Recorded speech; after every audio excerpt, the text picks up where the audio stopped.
For those of you who are taking thesis seminar, we have just concluded week 6.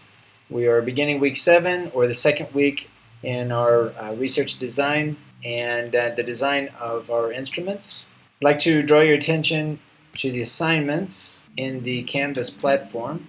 And you'll notice here we have instrument design, which is due March 21st. So one of the things that I'll be checking for March 21st is actually the method section of your paper.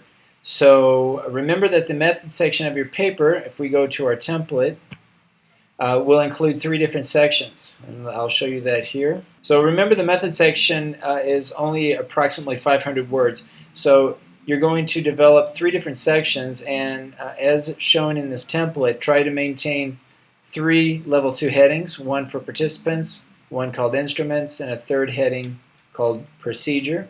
And since they're level 2 headings, they'll be on a separate line. But you're going to include a section where you describe the participants. You'll have a section where you'll talk about the instruments, and a third where you'll talk about the research design and the procedure, the way in which you collected the data, the way in which you plan on analyzing the information. So have this section completed by March 21st, and I'll be looking at this, and as well as the instruments that that you are sharing throughout your tutoring sessions, or any information that you're sharing online. So I'll be looking at both the instruments that you have shared, as well as having this information completed. Now, if it turns out as you begin to collect the data and you start analyzing your information, if any of this information should change, you can always go back and modify this. But now's the time to be completing this section, the method section, for this assignment that's due March 21st. That is the instrument design. Also, don't forget about the reflections. So our next reflection, reflection 6, will be due on Sunday.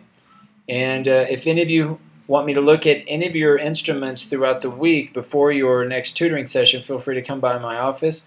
Or you can also ask questions or send me emails via Canvas. If you want me to check any of your literature review, or if you want me to clarify anything or any of my feedback that I'm leaving in Google Drive, feel free again to ask me in Canvas, or we can discuss it face-to-face in my office.